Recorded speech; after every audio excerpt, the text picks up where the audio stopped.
They all do different stuff. A lot of them either have an exam review where they review everything that's covered on the exam, or they have weekly reviews where there's a review session every week on what's covered in the class. Obviously the weeklies will cost a little bit more. And some classes will not offer the exam review because you will literally sit there for 9 hours covering everything that's on the exam. So some classes only do weekly reviews, so it depends on the company and who does it. For you know, rather than that being your first option that you jump to, first utilize your TA and their office hours, and utilize your professor and their office hours. That's what they're there for. That's what they're getting paid to be there for. And then Broward has tutoring. Use the free resources first. And if you're not fully comfortable still, then go off. And if you're ever looking for more practice, your teachers always have more to give you. I know for calculus, like, are you talking about just Calc 1, like regular Calc 1? Yeah. Yeah, I know that they post in the practice exam and the practice review packet. Do you usually do those? Yeah.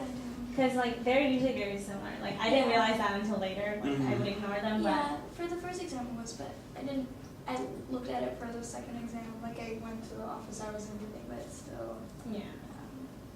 And don't be discouraged because you got one bad grade on an exam. I mean, the classes that you're taking are really difficult, and they're kind of weed out classes, but it doesn't mean you're going to do bad on the next one. Don't be discouraged just because of that one test. And unfortunately those classes are weed out classes. Like if you look at chemistry sections and organic chemistry sections, they actually have less seats as you progress into the harder classes, and they make it like that because they can't teach that many students. So it is part of it is a matter of staying dedicated, working hard, and doing well. So you have to put a lot of effort into it. And I also work in the Career Resource Center, so let me just say it is perfectly normal and okay if you decide to change your major and change your career path. 60% of students will do it by their second year. 61%, that's a fact. So and it's completely okay. It's normal. It's what happens. Sometimes you get into a class and you're like, this is not what I thought this field was going to be about. I hate this. And you decide to go into something else, or you take a class just as an elective and you're like, I love this. I want to go into this. So it just really depends. Yeah. I changed from business to nutrition. Stayed pre-med, but I love nutrition. It's so great. The classes are great. The teachers are great. The department's great. I just love everyone in there. Did any of you people change your majors? I was a chemistry major my freshman year, and then I took a poli-sci class that first semester, and I eventually switched to poli-sci. Like I stayed pre-med though. It's about 60%. Wait, so you're poli-sci pre-med? Yeah, I'm poli-sci. Interesting. I changed my major. I went into UCF as an elementary education major. I was like, what am I doing? I don't like little kids. So I changed as well. It took me a month to change my major. Yeah. You feel like you're making a big life decision, a big commitment, but then it's also, you have to remember that major doesn't equal career. Yeah. So you can graduate with whatever major you want, but that doesn't mean that because you're majoring in psychology, you're going to be a psychologist. It doesn't translate that way. Yeah. So another question is, like, how can I find a job here in Gainesville? So I personally don't have a job, so I don't know if you guys want to jump in on that. I work for the Department of Housing as an RA, so you guys live on campus, you know what an RA is. Application for just doing, we had a retreat, but if you guys are interested, you can talk to your RA how to get involved. And I mean, the schedule is really flexible, and they have really good benefits, so if you guys are looking for a job, that's a great avenue. I know campus, they have a lot of sources that you can work at. Are any of you interested in finding a job soon? I work summers usually, so I don't think I'll work as much during the school year. That's perfectly okay. If I do, I was going to try to get a job at the Broward Teaching Center. My mentor kind of does that, so she told me the next semester I could apply. That's great. So if you do really well in a class, maybe you can always apply to work at the Broward Teaching Center. I don't know if they have like student teachers.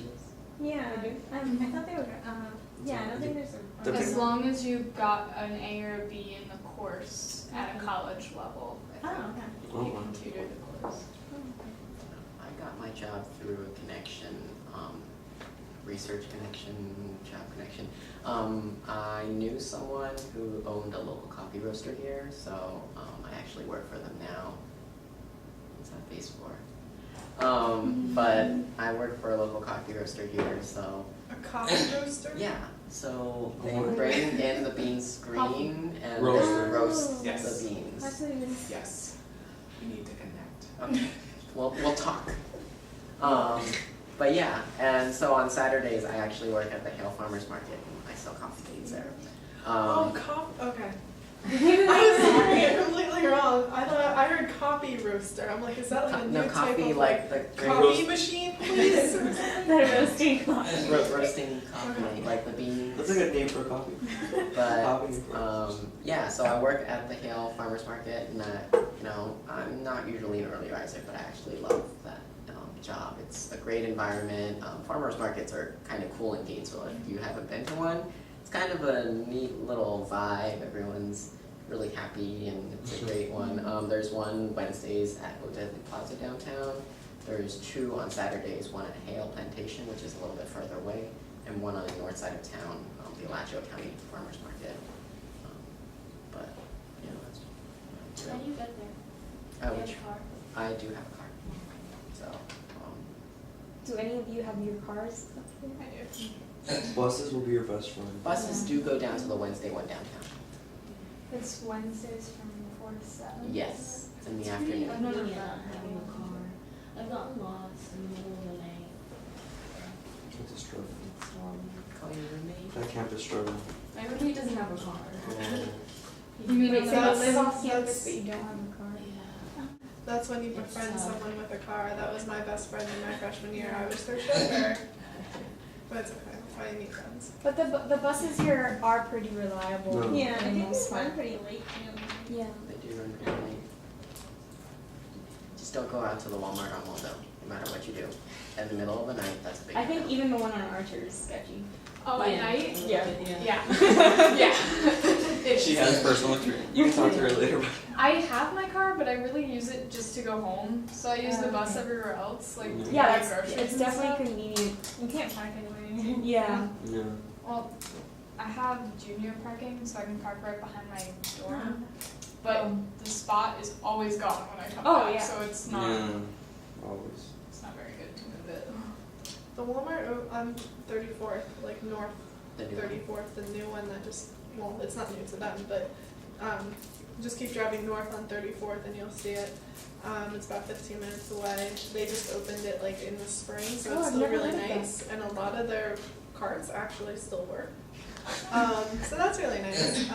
And it's in a good area of town, so you don't have to be sketched out by the If you keep going north there and you reach where 13th and 34th intersect, that's where the farmers market is. What I also recommend for all 3 of you to do soon is to hit up the Career Resource Center and see what services they have there, because you don't want to be that senior that's coming in and doesn't know how to put together a resume, is just starting from scratch with their career skills. They can also help you decide what you are passionate about and what kind of minor you would like to go and get. So, and you know, so I think some people might have like a negative connotation about maybe minoring in something like theater or something that might not be as hard of a science if you are pre-med, but don't. I'm considering theater because it's something that I actually do. There's value in everything here. Yeah. If there wasn't, they wouldn't make it a minor. One of my classmates in my graduate program, he minored in theater. He is the best presenter out of all of us. When he goes up and does a PowerPoint presentation, and he can be talking about assessment and research, and we are all just like hanging on every word because he knows how to get up in front of a classroom and how to present himself. So there's still skills that you'll be gaining from anything. So don't just be like, oh, I can't take that class because it doesn't apply towards my major. There's still value you're going to get out of it. You just have to find that value. And also right now is a good time to talk to both your pre-health advisor and your normal major advisors, because scheduling is coming up and they are kind of intimidating, but they do help to an extent. Question, how do you know who your advisors are? Because like I went on to So pre-health freshmen are walk-in during those walk-in hours. You don't have a specific advisor. You get specific advisors in your sophomore and onward. But pre-health, you have to go to Farrier Hall and sign in during the walk-in hours, and that's when your advisors are. And so then you get called in whenever there's an advisor So ready. are they just like general advisors?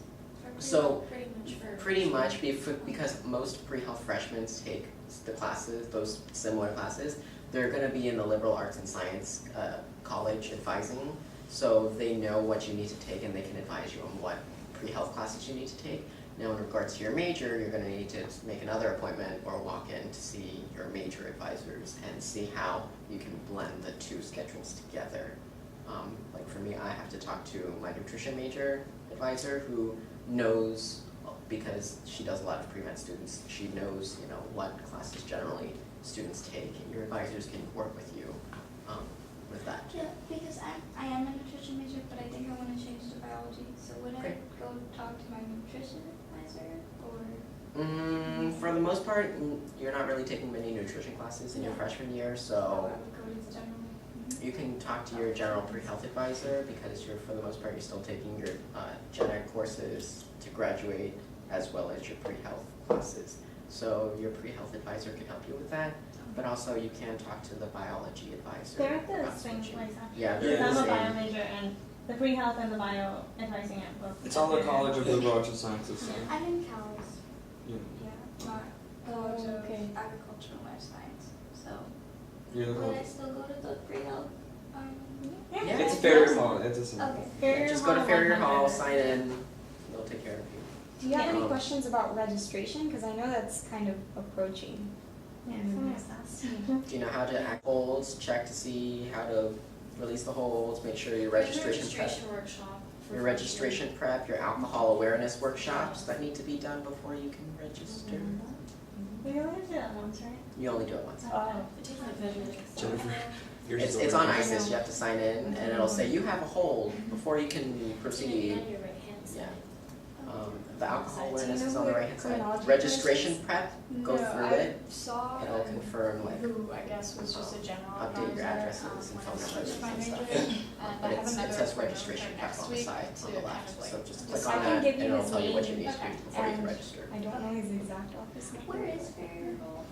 It's right behind Pew Hall, do you know where Pew Hall How is? was the advanced principles It's of right criminal justice behind that, right next to class? Moe's. Okay, And yeah. Chili's, it's right there, it's, She knows where Moses is. Yeah. it's Not right next, Chili's. it's actually right next to that. There's no more Chili's there.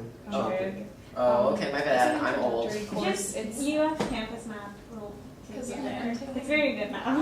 Yeah, campusmap.ufl.edu. Forensic Great stuff. entomology next semester, so my advisor told me to take like, just kind of random things and the advanced principles course to try to see what specifically I wanted to go into. Okay, yeah, advanced principles is an introductory course, so I don't think you'll like struggle or anything like that. It's really interesting, and it'll give you a good like overview of criminology, and if that's something that you really I need it which for I summer. I think you'll love Good it, for but spring. Well, Jake, I what love during criminal justice Calculus. classes back home. If you're taking Yeah. pre-calc now, it's you're it's planning similar to to do it next probably semester. what you took. What are you, Um, what are I you need to hoping? take, I need to take trigonometry. Isn't pre-calc included trig with trig? No. Are you Without trig. in Mac 1147? No. Not over 40. Oh, It's Yeah. pre-calc without trigger. okay, so you need to take trig next semester and then take calc 1 after that? Yeah, my advisor told me to take calculus in the summer, but my original plan was to take biology and chemistry next semester and then Okay. leave math for next fall. Oh, and take trig and math next fall and spring. Yeah. Actually, no, trig in the summer to take calculus in the fall, but I wanted to also take a science class in the summer to finish it. I already. see. I think it sounds like a good plan. You, But my Talk advisor to told your- me not to. it really depends. Talk to your advisor. What would you be taking in the spring? I Chem? want to take Chem 1 and Bio 1. Yeah, most people take Bio 1 and 2 next year in their sophomore years. It really depends. It's up to you, but you would be spacing out pre-calc and calc 1 a year apart from each other, and they do build off of each other. So that might be why your advisor is telling you to keep taking math through all 3 semesters. That would be my only worry, because calc 1 does use a lot of concepts from pre-calc. If you decide to take it 2 semesters from now. Yeah.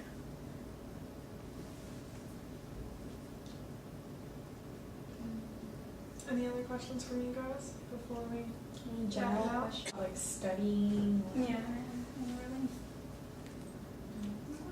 Do you have your, how early do you guys begin studying for exams?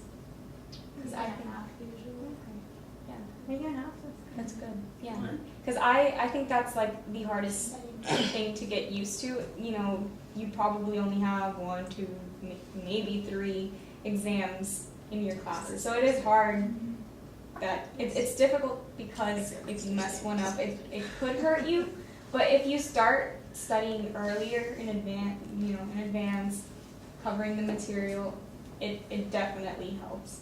Once you get more into your major, are the exams usually on the same day? Because so far I've had like 3 exams every time I have an exam on the same day. That's just No, I have- coincidence. Yeah. I don't think. It's been horrible. One Yeah, thing that's really tough. I do recommend when you're scheduling classes, when you're registering for new classes, over-register. Because if you say register for 18 credits for all classes that you could potentially take, go into drop add, get the syllabus, look at when the exams are, see what classes can space out your exams so then they can work together, so you don't have 3 classes worth of exams every time, a month apart from each other. So then you can drop whichever one you don't want to do and kind of work to see what classes you like, what classes you don't like, what classes work well with each other. My advisor has told me every semester to do and that saved my life this semester.